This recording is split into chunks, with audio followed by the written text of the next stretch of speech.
വിശുദ്ധ പൗലോസ് ശ്ലീഹ കൊറിന്തോസുകാർക്ക് എഴുതിയ 1-ാം ലേഖനം 6-ാം അധ്യായം 12 മുതൽ 20 വരെയുള്ള വാക്യങ്ങൾ. എല്ലാം എനിക്ക് നിയമാനുസൃതമാണ്, എന്നാൽ എല്ലാം പ്രയോജനകരമല്ല. എല്ലാം എനിക്ക് നിയമാനുസൃതമാണ്, എന്നാൽ ഒന്നും എന്നെ അടിമപ്പെടുത്താൻ ഞാൻ സമ്മതിക്കുകയില്ല. ആഹാരം ഉദരത്തിനും ഉദരം ആഹാരത്തിനും വേണ്ടിയുള്ളതാണ്.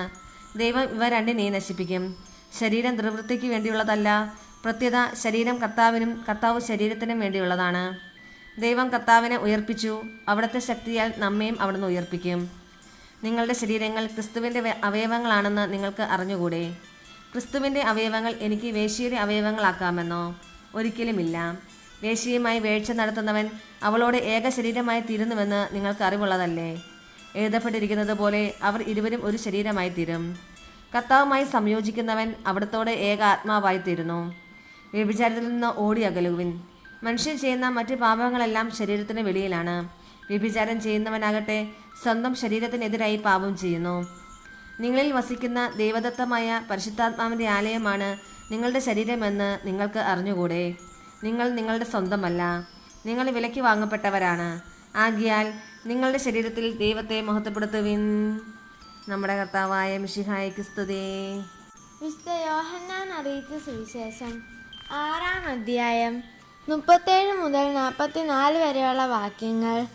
പിതാവ് എനിക്ക് നൽകുന്നത് വരെ എല്ലാം എൻ്റെ അടുത്ത് വരും. എൻ്റെ അടുക്കൽ വരുന്നവനെ ഞാൻ ഒരിക്കലും തള്ളിക്കളയുകയുമില്ല.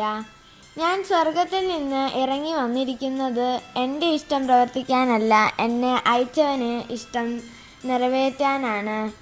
അവിടുന്ന് എനിക്ക് നൽകിയവരിൽ ഒരുവനെ പോലും ഞാൻ നഷ്ടപ്പെടുത്താതെ അന്ത്യദിനത്തിൽ ഉയർപ്പിക്കണമെന്നതാണ് എന്നെ അയച്ചവൻ്റെ ഇഷ്ടം.